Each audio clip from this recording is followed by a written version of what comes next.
শাওণ মাহৰ দেওবাৰে ভগৱান সূৰ্যদেৱৰ উপাসনা কৰাটো অতিকৈ শুভ বুলি গণ্য কৰা হয়। যিহেতুকে কাইলৈ হৈছে শাওণ মাহৰ দেওবাৰ, লগতে আন দুটা দেওবাৰতো আপোনালোকে যদিহে এইকেইটা কাম কৰিব পাৰে তেনেহ'লে নিশ্চয়কৈ আপোনাৰ জীৱনলৈও সুখ আহিব। লগতে আপোনাৰ জীৱনৰ পৰা কিছু পৰিমাণে হ'লেও বিপদ আঁতৰি যাব। শাওণ মাহৰ দেওবাৰে ভগৱান সূৰ্য দেৱতাক উপাসনা কৰাটো শুভ বুলি জনা যায়। এই দিনটোত আপোনালোকে ৰাতিপুৱা সূৰ্যোদয়ৰ পূৰ্বে উঠি স্নান কৰি পৰিষ্কাৰ বস্ত্ৰ পৰিধান কৰি ল'ব। তাৰ পাছতেই এটা তামৰ পাত্ৰত পানী, অলপমান ৰঙা চন্দন নাইবা ৰঙা ফুল আৰু চাউল লৈ সূৰ্য দেৱতালৈ অৰ্ঘ্য প্ৰদান কৰক। সূৰ্য দেৱতাৰ উপাসনাৰ লগতে এই পবিত্ৰ মাহৰ প্ৰত্যেকটো দেওবাৰে আপোনালোকে এইকেইটা নিয়ম পালন কৰিব পাৰে। প্ৰথমতে হৈছে সূৰ্যৰ মন্ত্ৰ জপ কৰক। দেওবাৰে পৰাপক্ষত আপোনালোকে নিৰামিষ আহাৰ গ্ৰহণ কৰি ব্ৰত পালন কৰিব পাৰে। শাওণ মাহৰ পবিত্ৰতা বজাই ৰাখি এই দিনটোত ভগৱান শিৱৰ নামো আপোনালোকে স্মৰণ কৰিব পাৰে।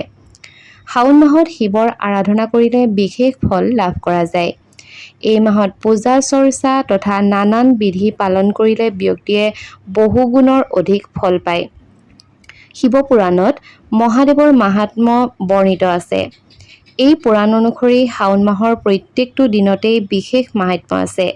শাওণ মাহৰ সোমবাৰৰ পৰা আৰম্ভ কৰি দেওবাৰ পৰ্যন্ত সপ্তাহৰ 7টা দিনেই পৃথক পৃথক উপায় অৱলম্বন কৰিলে তথা পৃথক পৃথককৈ নিয়ম পালন কৰিলে ধন সম্পত্তি, আৰোগ্য আৰু সৌভাগ্য লাভ কৰাটো সম্ভৱ।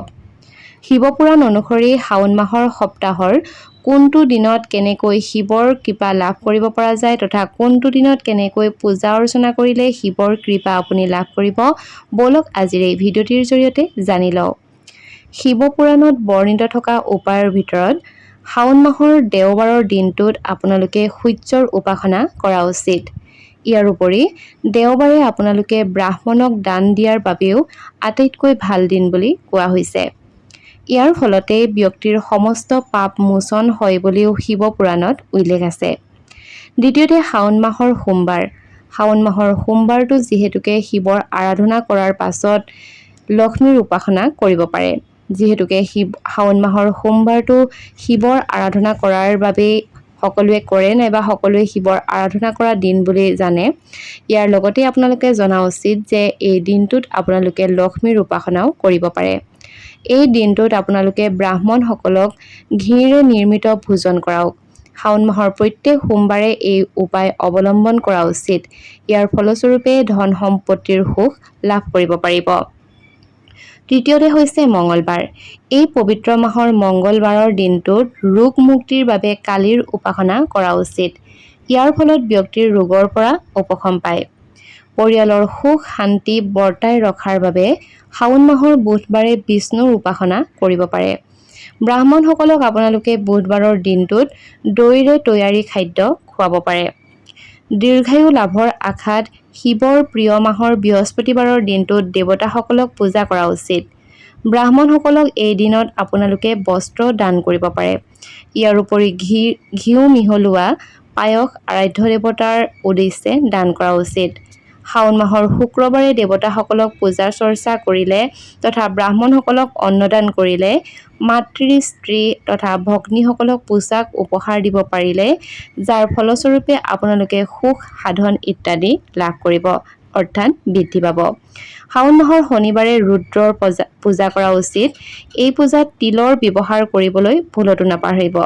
লগতে শনিবাৰৰ দিনটোত আপোনালোকে শনিৰ পূজা কৰিব পাৰে। এই দিনটোত ব্ৰাহ্মণসকলক তিল মিহলোৱা ভোজন দান কৰা উচিত।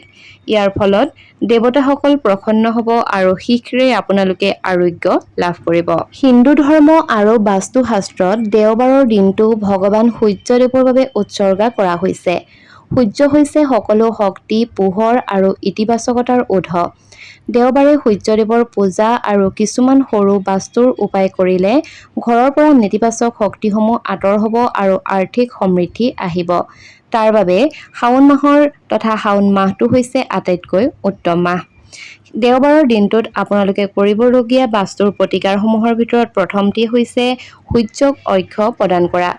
পুৱা সোনকালে শুই উঠি স্নান কৰি সূৰ্যদেৱক এটা তামৰ পাত্ৰৰে পানী অৰ্পণ কৰক।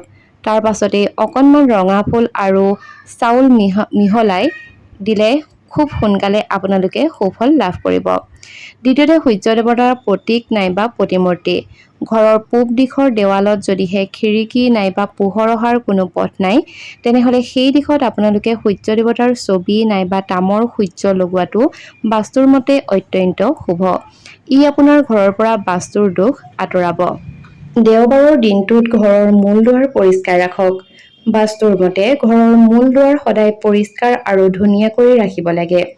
দেওবাৰে ঘৰৰ মূল দুৱাৰত হালধীয়া ৰঙৰ ফুলৰ মালা নাইবা বন্ধন লগালে ইতিবাচক শক্তি ঘৰৰ ভিতৰলৈ প্ৰৱেশ কৰিব। লগতে তুলসীৰ গুৰিত চাকি। দেওবাৰে তুলসী গছত পানী দিব নালাগে, কিন্তু সন্ধিয়াৰ সময়ত তুলসীৰ গুৰিত সৰিয়হৰ তেলৰ চাকি জ্বলালে ঘৰত শান্তি আৰু ধন সম্পত্তি বৃদ্ধি পায়। দেওবাৰে ৰঙা বস্তু যেনে ৰঙা কাপোৰেই হওক নাইবা ঘেঁহু নাইবা গুৰ কোনো দৰিদ্ৰ ব্যক্তিক দান কৰিলে সূৰ্যৰ শুভ দৃষ্টি পৰিয়ালৰ ওপৰত পৰিব। নৱগ্ৰহৰ দোষৰ বাবেও জ্যোতিষে বিভিন্ন ধৰণৰ ৰত্ন পৰিধান কৰিবলৈ পৰামৰ্শ দিয়ে। কিন্তু শাওণ মাহত ইমান এটা পবিত্ৰ মাহ যে এই মাহত শিৱলিংগৰ কিছুমান বস্তু ঢালিলেও আপুনি জীৱনৰ নৱগ্ৰহৰ 9টা গ্ৰহ ঠিক কৰিব পাৰিব। তাৰ ওপৰত প্ৰথমতে যদিহে আপোনাৰ ৰবি গ্ৰহ বেয়া হৈ আছে, তেতিয়াহ'লে দেওবাৰৰ দিনটোত শিৱলিংগত ৰক্ত চন্দন নাইবা ৰঙা কুমকুমেৰে অভিষেক কৰিব পাৰে। যদিহে আপোনাৰ চন্দ্ৰ গ্ৰহ বেয়া হৈ আছে, তেতিয়াহ'লে শিৱলিংগত সোমবাৰে গংগাৰ জল আৰু গাখীৰ ঢালিব পাৰে। যদিহে আপোনাৰ মংগল গ্ৰহ বেয়া হৈ আছে, তেতিয়াহ'লে মংগলবাৰে শিৱলিংগত মৌ ঢালিব পাৰে। নাইবা যদিহে আপোনাৰ বুধ গ্ৰহ বেয়া হৈ আছে, তেনেহ'লে বুধবাৰৰ দিনটোত আপুনি শিৱলিংগত সেউজীয়া মকুমাহ দান কৰি দিব। আমি সকলোৱে জানো যে শাওণ মাহত সোমবাৰ কেইটা পালন কৰিব লাগে। সোমবাৰ কেইটাৰ বাহিৰেও আপুনি যদিহে শনিবাৰৰ দিনকেইটাও পালন কৰে, তেতিয়াহ'লে আপোনাৰ ওপৰত যি শনিৰ দশা নাইবা মহাদশা নাইবা শনি হাড়ে হাতী, শনি ধয়া অৰ্থাৎ শনিৰ যিকোনো দৃষ্টিৰ যদি সমস্যাত পৰি আছে, তেতিয়াহ'লে সেই শনিবাৰ কেইটা যদিহে আপুনি ব্ৰত পালন কৰি দিয়ে নাইবা শনিবাৰে শিৱ মন্দিৰলৈ গৈ আপোনালোকে চাকি জ্বলাই দিয়ে, তেনেহ'লে আপোনাৰ জীৱনৰ পৰা শনিৰ সমস্যাসমূহ নিৰ্দিষ্ট দিনলৈ আঁতৰি যাব, অৰ্থাৎ সম্পূৰ্ণৰূপে আঁতৰি যাব। লগতে সেয়েহে শাওণ মাহৰ সোমবাৰ কেইটাৰ লগতে দেওবাৰ, শনিবাৰ, মঙলবাৰ, বুধবাৰ অৰ্থাৎ আটাইকেইটা 7টা দিনেই আপোনালোকে পালন কৰিবলৈ চেষ্টা কৰক।